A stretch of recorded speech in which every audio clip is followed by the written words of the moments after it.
Welcome to the CBS Radio Mystery Theater Archives, the only YouTube channel which has the original classic episodes of the CBS Radio Mystery Theater in order with no ads.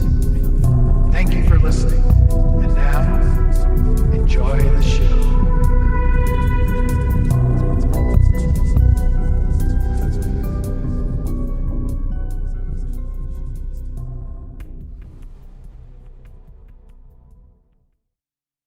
The CBS Radio Mystery Theater presents...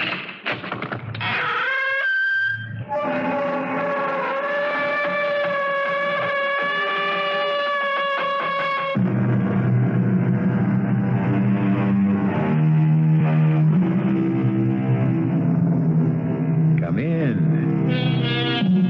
Welcome. I'm E.G. Marshall. The poets claim it's love that makes the world go round. That's a beautiful conceit, and we should let them enjoy it. However, practical people know better. Sensible people know what really makes the world go round, and that's money. Yes, money. With money, you not only make the world go round, but you can make it go fast or slow, or even bring it to a full, complete, and shuddering stop. Oliver, darling. Good morning, Miss Wilson. Miss Wilson? Is something wrong, Colonel Colfax? You have a certain look on your face. Have I? What kind of look? The look of a man who's about to announce he wants to break his engagement. Is that why you're here? No, that is not why. I have come to... Yes? I have come to place you under arrest. Arrest? Miss Mariah Wilson, you are charged with spying against the government of the Confederate States of America. And it is my duty to conduct you to a place of court-martial.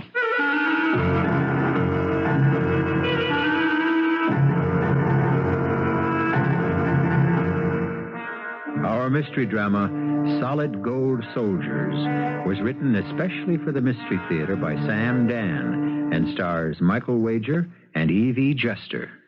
It is sponsored in part by Buick Motor Division and Anheuser-Busch Incorporated, brewers of Budweiser. I'll be back shortly with Act One.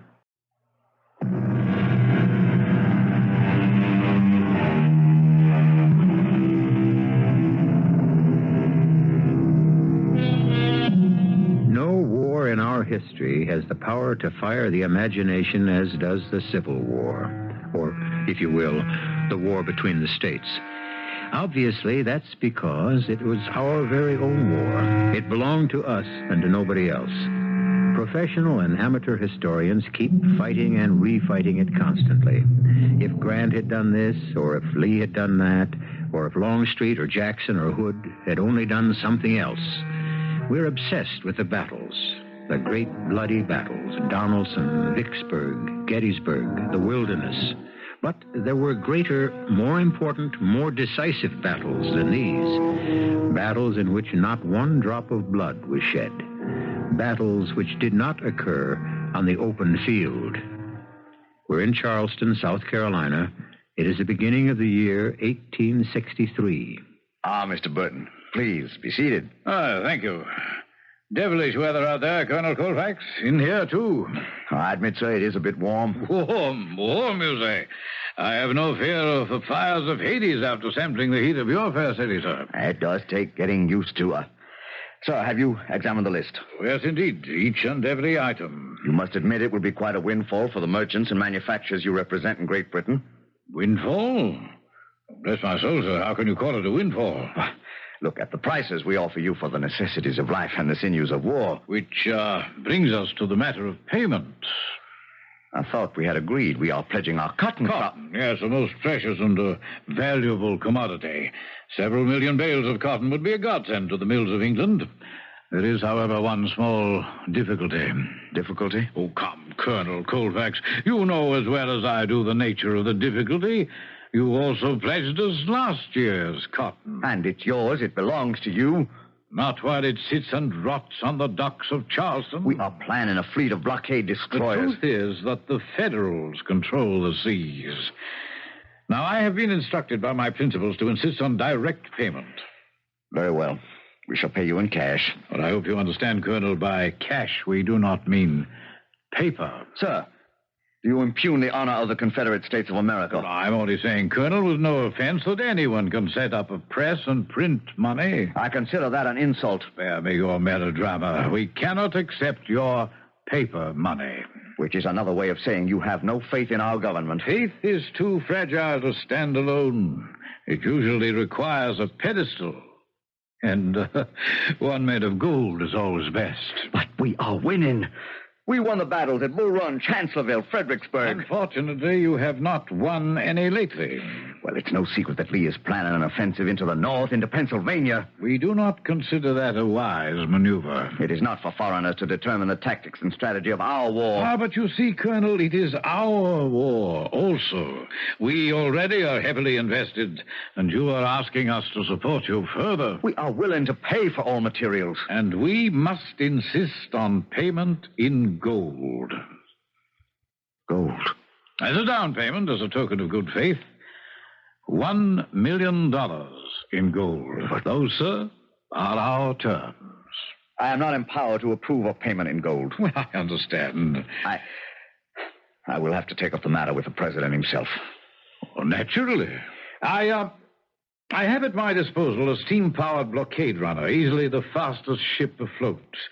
We can load her with the gold at night, steal out of the harbor, and be in London 12 days from now. Your merchandise can be delivered here some 20 days later. In 1 month, sir, you will have arms, ammunition, equipment, and supplies for an entire army corps. I see. Very well, Mr. Burton. I shall convey these rather harsh conditions to the president. Harsh conditions.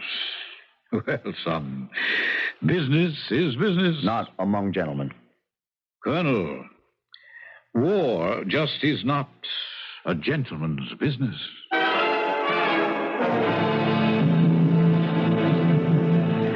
Those are the terms, Mr. President. In return for the gold, we are to receive all the items on the list. Yes, sir. We give Mr. Burton the money. He delivers it to England on his blockade runner. And then he has other blockade runners to bring us the equipment. Yes, sir. That's how we've been dealing with the British since the war began. The risks, Colonel? A ship carrying the gold can be intercepted or sunk by a federal man of war. Yes.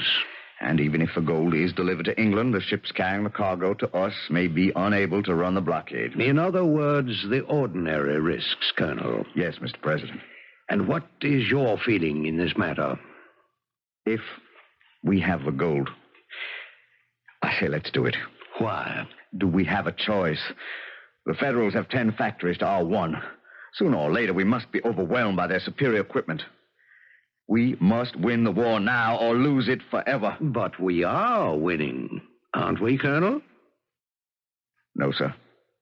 We mauled the Federals here in the east, but they have already driven us from the west. Is that how you see it? Our only hope is General Lee's planned invasion of Pennsylvania. As it stands now, it will fail. Why, Colonel? He hasn't enough men. But they're picked troops, the best soldiers in the world, experienced veterans. Their morale is splendid. Yes, they're straining at the leash and they'll make short work of the Yankees. I've heard all that kind of talk, sir. But Lee will have to suffer terrible casualties. We need another 20,000 men. Yes, you're right. Of course you're right, Colonel. At the crucial point, success will depend on a fresh, well-equipped reserve. Without it, Lee is lost. $1 million in gold can buy us that reserve army corps. And they will turn the tide of the war.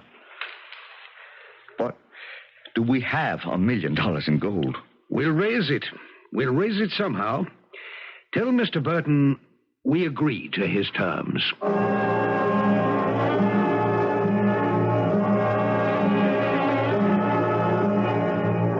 To die for one's country is to live forever. To fall in the fight is to stand with the brave. Bold sons of the South, we'll forget you never. How holy the earth that will serve as your grave. Ladies and gentlemen, your attention, please. Your attention, please. Thank you. Thank you. Miss Mariah Wilson, surely the foremost actress on the stage today. Thank you for your inspired recitation. Ladies and gentlemen, thank you for attending the Gold Ball this evening. These gala celebrations are being held all over the South to raise gold to buy the necessary supplies for our brave boys in the field. So give generously of your gold coins, your gold rings. In short, if it is gold, give it. Thank you.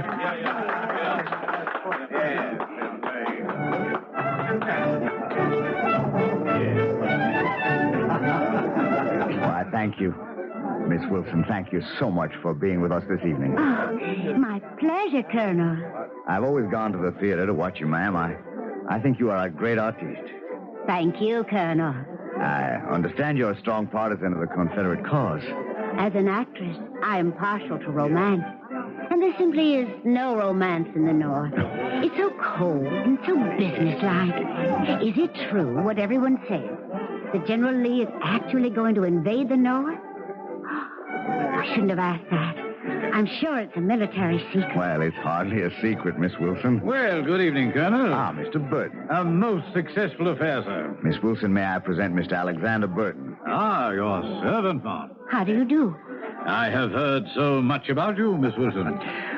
In a very real sense, it might be said that this gala is being held for Mr. Burton. Indeed. Yes, Mr. Burton is the agent for the English Combine that will furnish us with the necessary supplies and equipment. Oh, well, then he deserves some very special treatment. It can be said that with Mr. Burton rests the fate of our country. Oh, now, sir, really. You mustn't make me all that important. Mr. Burton shall conduct the gold to England. May the heavens protect you and us, Mr. Burton. Thank you, ma'am. What a wonderful night this is. I have a feeling that victory's in the air. Victory and peace. Now, I would like to drink to that. And I would like to dance to that. May I have the pleasure, Miss Wilson?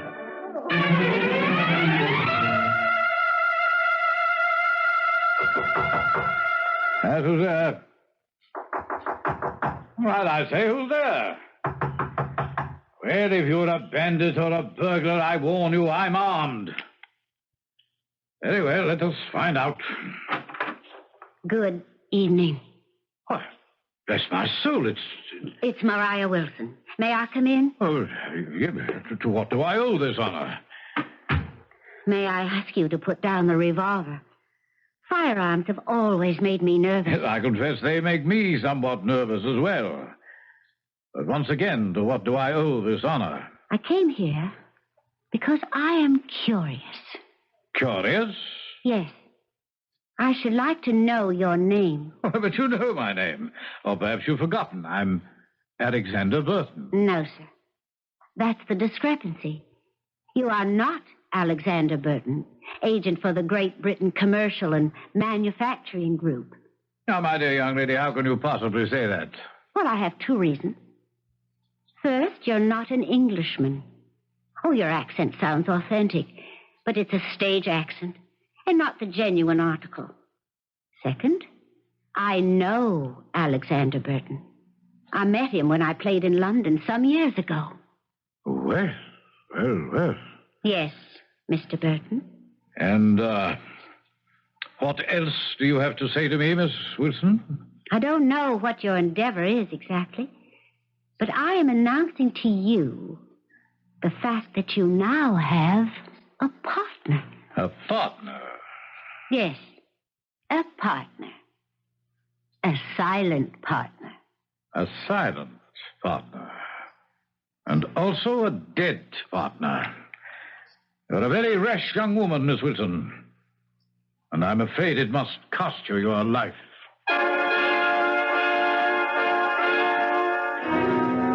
Well, who is Mr. Burton? Evidently, he is not as advertised. We know Mariah Wilson is a famous actress of the day, but obviously she's also a little more than that. Right now, she's looking into the muzzle of this gentleman's revolver. He may shoot her. He may not. Just what he does decide will be revealed in a few moments when I return with Act Two.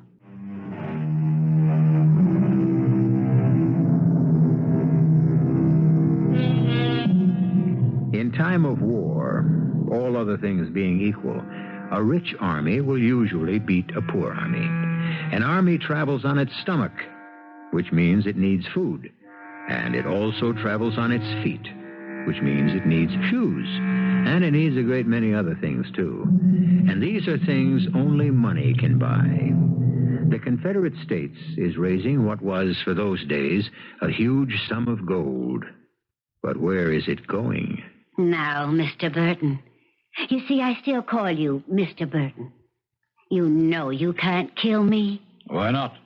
Before I came here, I made my plans known to a friend.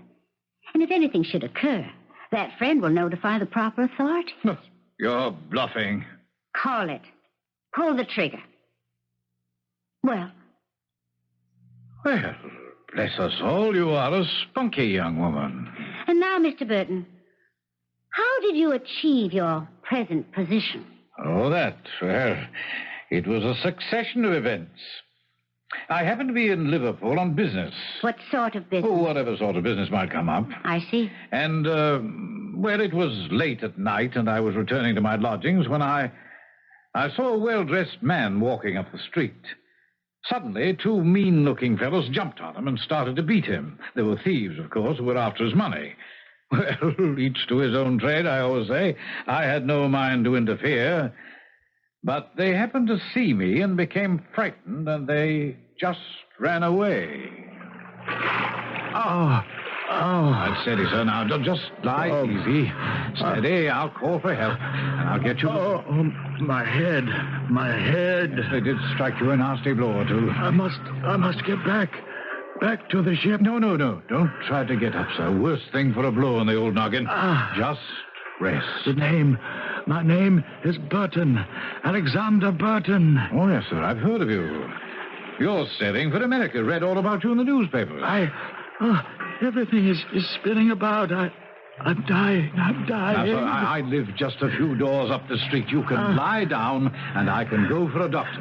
No, get me to the ship. It sails. Get me to... Well, he was in no condition to go anywhere. So I got him into my room somehow and stretched him out on the couch. I thought there'd be a gift in it for me, you know. But he wouldn't let me leave him. He clutched my hand and refused to let go. He just kept talking to me. He was delirious. I'm going there, representing my clients. I'll drive the biggest bargain in history. I'll make them pay in gold. None of their worthless paper. Gold. 1 million in gold. Gold. Now, take me to the ship. The ship is waiting to sail. The ship is waiting for me. For me. Take me to the ship. And suddenly, he was dead. So, since he wouldn't need it any longer, I searched his pockets for money.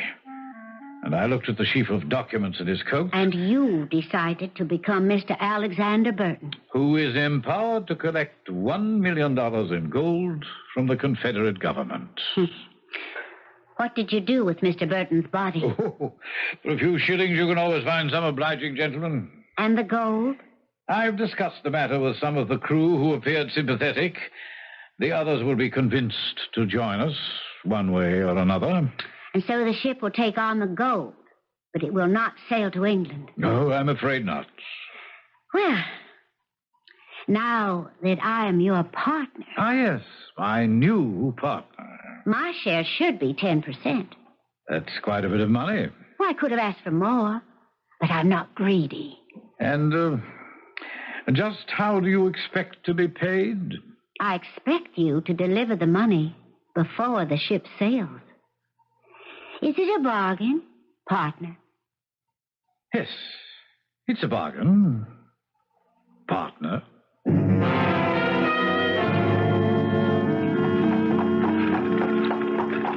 Miss Wilson, I haven't really had a chance to thank you for your efforts last night. Come now, Colonel. I did very little. That's not true. Your very presence cast a golden glow over the evening. Why, Colonel, how poetic. Do you actually write poetry? I believe every man speaks poetry when he's properly inspired, and I have found my inspiration. Really? Miss Wilson, may I call you Mariah? Please. Mariah, I have never been very good with words. I think you're doing very well. Thank you, ma'am, but action is more my style, and Well, Miss Wilson, Mariah, there is something I must tell you. For the first time in my life, I have met a woman to whom I would offer my heart and my hand. Colonel.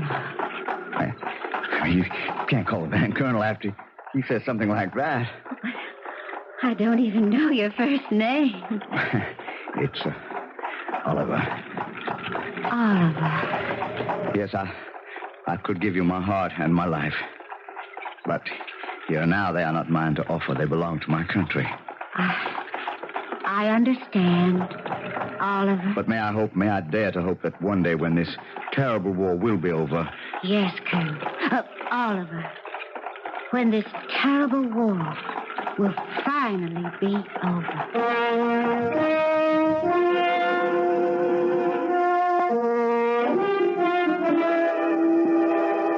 Well, Mr. Stryker, what news do you have for me? Well, all in all, the news is pretty good. What is it? Well, as you yourself should remember, you says to me, Stryker, I want you to watch that Miss Wilson woman night and day. Keep an eye on the house and follow wherever she goes. Remember? Yes, I remember. Well, just this morning, she walks out of the house, strolls down the street. I follows her, very cautious, and she turns down a deserted lane. And making sure she ain't observed, she quickly places her letter inside the trunk of an old oak tree. Hello, what's this, I ask myself. And after she leaves, I just sticks me hand in, and here it is. I thank you, Mr. Stryker. What's it say? You mean you weren't curious enough to read it? I'd need more than curiosity. I'd need to know how to read. Beautiful handwriting this lady has. Alert, blockading squadron, runner preparing to sail soon with gold shipments. Well. So think of what we have just learned about the fair Miss Mariah Wilson. Should we get rid of Miss Wilson? I could do it with no trouble at all. No, Stryker. There's always the correct way to do these things.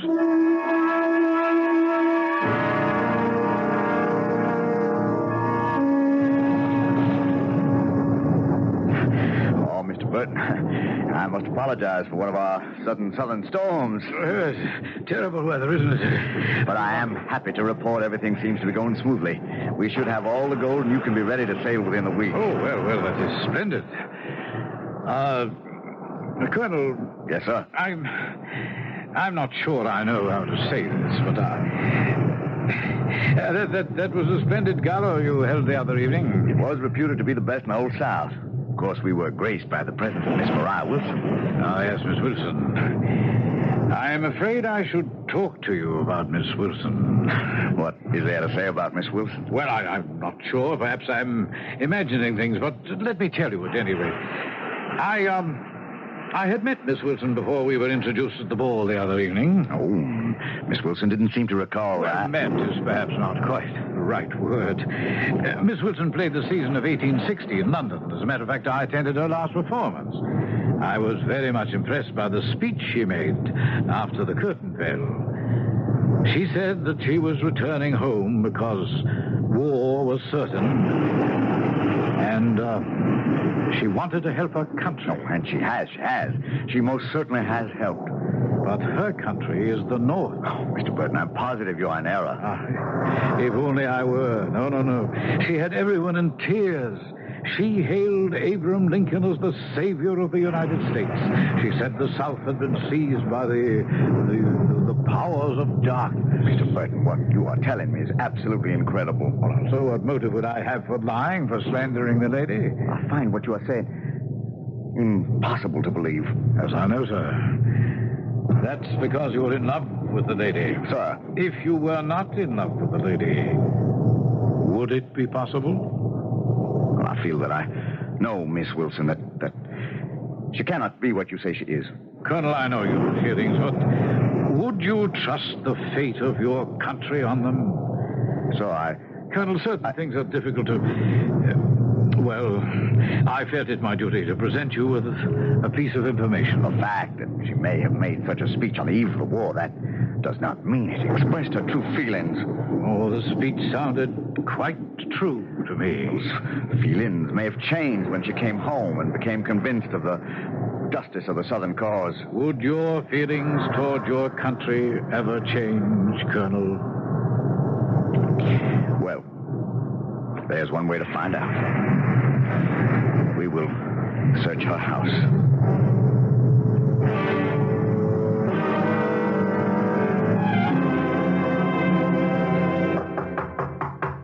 Just a moment.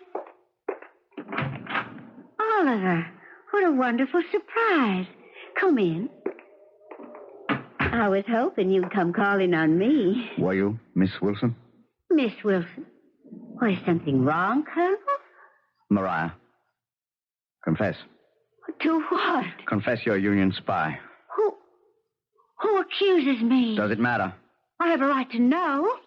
Let me face my accuser. Mariah, if we love each other, there can be no falsehoods between us. Are you a spy? Who accuses me? I have received a report of a speech you made after your final performance in London in 1860. I wasn't in London in 1860. Unfortunately, Mr. Burton happened to see you express your Union sentiments quite strongly. I played the season of 1860 in Boston. Why, if you read the Boston newspapers, well, get old copies of the paper. Mr. Burton saw you and heard you. Mr. Burton. How do you know Mr. Burton is all that he claims to be? Miss Wilson, this is unworthy of you. Mr. Burton is an English gentleman. How do you know? Mr. Burton carries all the proper documents. Can anyone here identify Mr. Burton? Well, can they? Do you intend to give a man whom nobody knows $1 million in gold and let him sail away with it? Do you? Confess, Mariah, please. And I shall find a way to spare your life. If I can, Oh, please, Mariah, do not make it more difficult for me. Why do you insist I am a spy? This letter. It's in your handwritten script. Where did you find that? We searched your house. Oh. Alert blockading squadron. Runner prepared to sail soon with gold shipment. I see. And you are a spy. It was the best way I could serve my country. I understand. And now? Now I am forced to place you under arrest. Well, may I ask a favor, Colonel? Of course. May I be permitted to change my costume for the occasion? I should wear black. Oh, very well, Miss Wilson. Thank you. I shall not keep you waiting. Miss Wilson? Miss Wilson? Miss Wilson! Miss Wilson! Gone. How could you let her get away, Lieutenant? But she didn't get away, Colonel. She is gone. Well, my man had all four sides of the house surrounded. All the windows were under observation, and the back door, she didn't come out of the house. You mean no one came out of that house? Well, that's right, sir. No one. No one at all? Well, no one except... Yes, who? An old slave woman. No one except an old slave woman. Where did she go? Where did she go, sir? Yes, where did she go? Quickly, where did she go? I didn't notice, Colonel. Think! Well, I'll try, but who notices an old slave woman?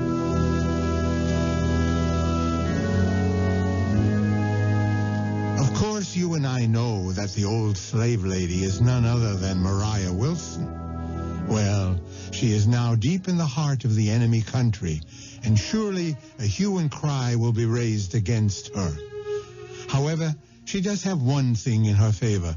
She's an actress. She can assume various roles. She has other parts to play when I return to Mystery Theater shortly.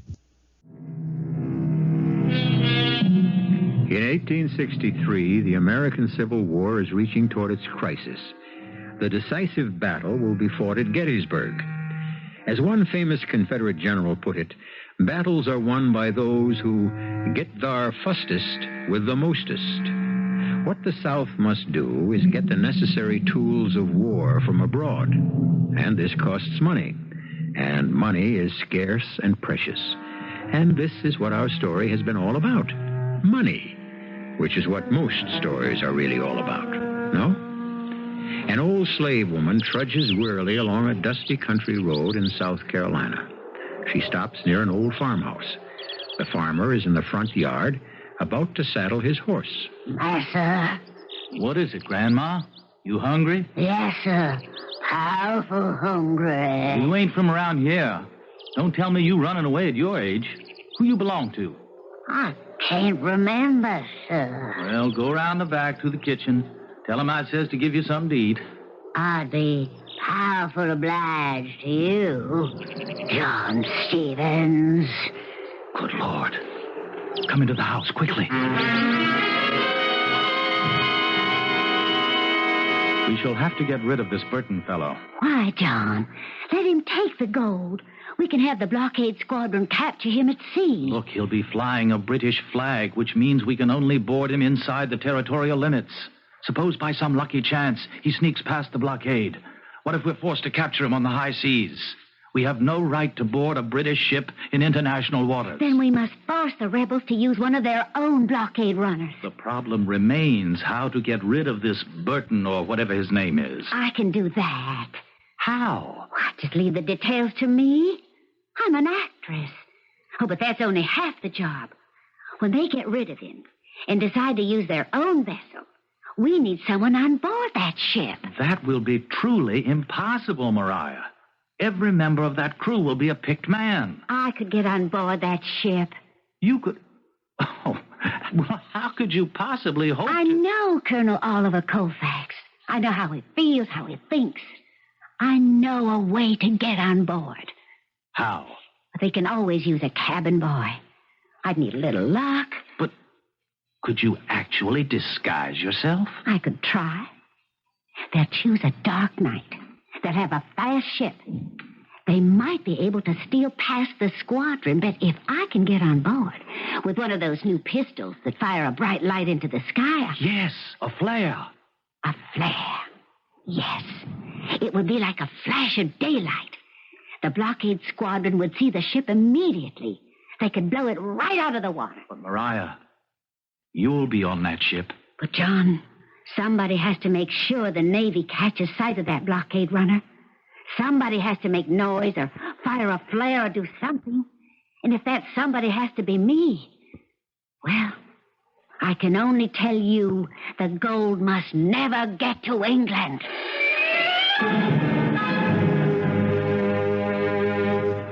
Well, Colonel, tonight is the great event, eh? Yes, and it looks like favorable time, too. There'll probably be a heavy mist, judging from the weather now. Oh, yes, sir, I'm sure of the success of our enterprise. Shall you be my guest for luncheon, sir? I know of a splendid place to dine just down the street. Oh, my pleasure, Colonel. Shall we? You know, I'm quite impressed with your country, Colonel. We shall be a great nation one day. We may be poor in material things, but we are rich in spirit. Which is what really matters. Henry, it's you! Henry Atkins! I beg your pardon. They said you're going to America, and I'll come looking for you. Mom, I'm afraid you're quite mistaken. Mistaken? Wouldn't I know my own husband? Would I forget a dog like you? Oh, no. Would I forget how you left me, the baby? Oh, Colonel, this is most awkward. I said I'd travel the old wide world to track you down and demand justice for what you've done to me and my child. Your child? This is a mad woman, Colonel. It is to call me mad. Listen, everybody listen. This beast here, he leaves a woman and an infant child in London, England, to starve to death. Now, calm yourself, madam. I'm Colonel Colfax. I promise you justice to you will be done. You say your name is Elizabeth Atkins, and you met Mr. Burton. He ain't Mr. Burton. He's Mr. Atkins, Henry Atkins. You're sure? I know me own husband, don't I? You have proof? What proof would I have? Except me own word. He met me and married me in the spring of 57. A year later, he says to me, "Hey, the pickings must be good in America." And I give him me life savings, and off he goes, promising to send for me. How did you get here? Well, after I seen that I'd been had, I left the baby with me mother and come here searching for him. How did you know to come to Charleston? Well, sir, I knows the sort of gentleman he'd associate with. Someone said they heard he was onto a good thing down here. I see. Sir, I didn't mean to cause nobody no trouble. It's just that I need money for the baby. I want him to grow up with an education like I never had. Well, Mrs. Atkins, we shall look into this further, and thank you very much. I was just barely able to rescue him from the mob, Mr. President. And the woman? Well, I questioned her, and she was quite distressed. Do you believe her story? I don't know what to believe. Where is Mr. Burton now? Under guard. It's an awkward situation, Colonel, but it can't be helped. May I suggest, sir, that someone who knows Burton, someone who has dealt with him before, should come to Charleston and settle the matter? Well, then you do suspect him, Colonel. Sir, I know this.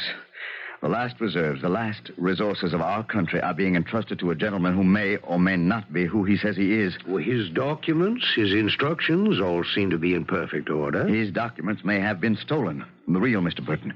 If so, the real Mr. Burton is probably dead. Breckenridge. Breckenridge has dealt with the real Mr. Burton in London. Oh, but, sir, Mr. Breckenridge is in Richmond. What I know. And we stand to lose valuable time. We must have the equipment within the month if it's to do General Lee any good. Mr. President, may I suggest that we ship the gold to England in one of our own vessels? We run the risk it could be captured on the high seas. We also take the risk that a British blockade runner could be boarded before it leaves the territorial waters. Yes. But once in international waters, the British flag protects her.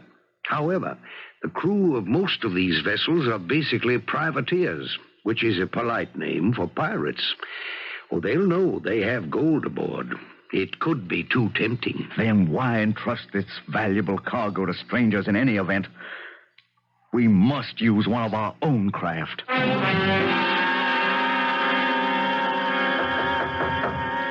Yes, come in. Well, my lad, what can I do for you? Sir? Sir? Speak up, son. Speak up and step inside. Well? Sir, I wish to sign on the Dixie as cabin boy. Cabin boy? Why, you're too young to... I'm almost 13. What do you know about the Dixie? Well, everybody knows she's going to run the blockade tonight. What do you mean, everybody? Well, I suppose everybody does. I want to sign aboard. Oh, I'm sorry, son. You're too young. You got to take me with you. Please. I got to fight for my country. I got nowheres to go. Well, we'll find a place for you with some kind-hearted people here in the city. My place is fighting for my country. My place is on the Dixie. But the Dixie's a ship of war. I'm good at fetching, at carrying. I do as I'm told. Oh, please. I'll be a good sailor.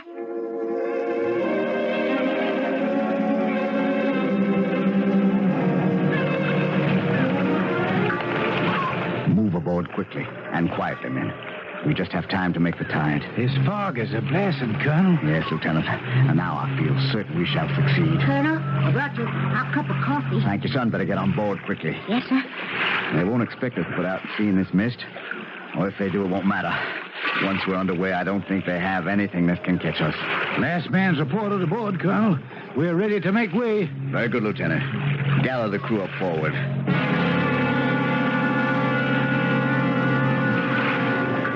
I needn't tell you, men, this is the single most important mission of the war. This cargo must get to England so we can return with the equipment we need to win. The Federals are out to get us. They'll try their damnedest.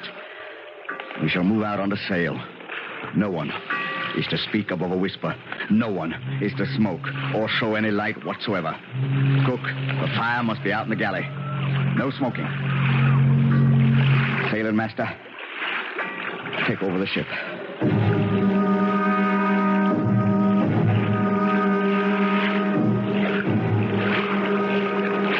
fog is lifting, sir.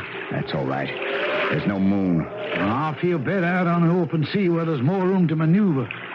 Tell the sailing master to change over to steam power as soon as he thinks it's safe. We need the speed. Yes, sir.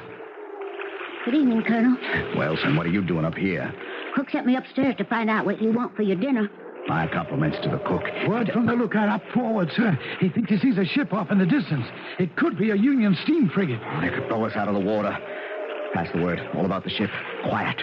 Absolute quiet. No one is to move. No one is to breathe. Yes, sir. Quiet, man. You see that ship, son? The ship? The Union battleship. No. No, sir. There in the darkness. Dead ahead. I don't see. That big black shape, that's the Union ship. Well, she's moving away. Yeah, that's right. She don't see us. What luck. What enchanted luck. She just happens not to see us. She's moving off. And in a minute, we'll be lost to sight. How can she not see us? Mad at sea, it's hard. Just one more minute. Give us one more minute, and we'll be lost in the darkness. One more minute. Oh, she's starting to disappear. Just half a minute more. No! What are you doing? The rebel boat is here! After that boy, after him! Don't let him fire that pistol! Don't! Where's that boy? Why, he jumped overboard, sir. The Yankee ship has seen us. He's fired. Let's make a run for it!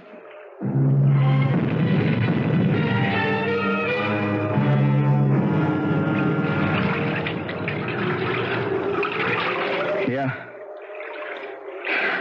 Let me give you a hand, sailor. Thank you, kind sir. It's you. Yes, me. Do you still want me to share your wrath, Colonel? I ought to. Yes? Oh, come on before you drown. Well, the ship is gone under. With the gold. I'm sorry for you.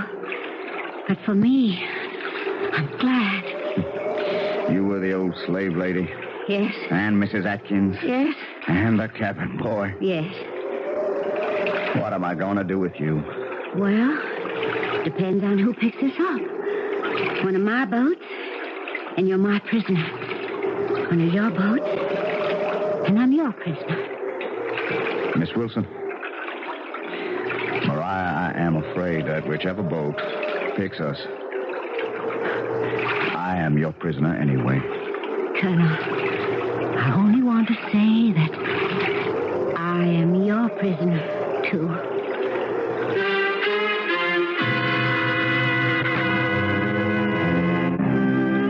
They were picked up by a French merchant ship en route to India via the Cape. The captain was happy to marry them, and by the time they could return to America, the war was over. Would that the rest of the country could have learned from them and become reconciled as quickly. All you need do is reconcile yourself to a short wait, and then I shall return.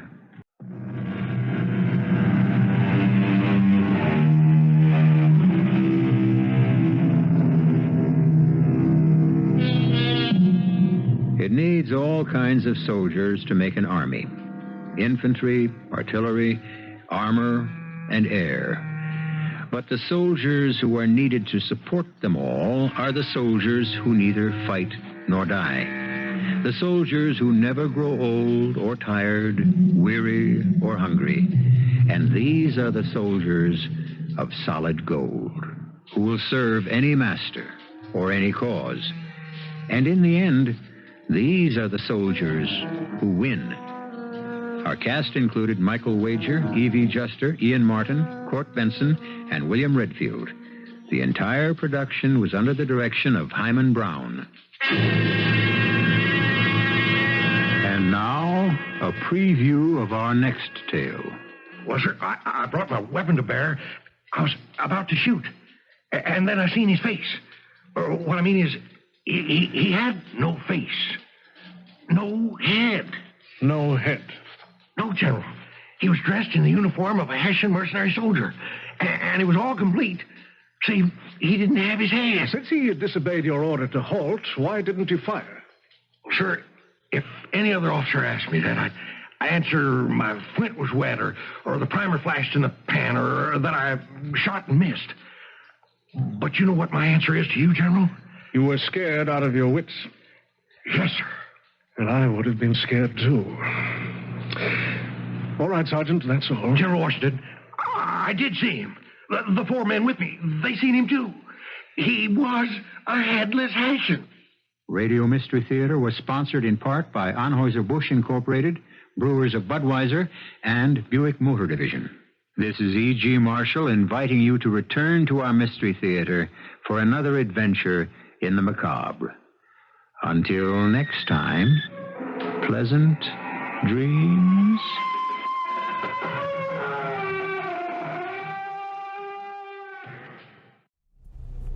I hope you enjoyed this episode of CBS Radio Mystery Theater. If you've enjoyed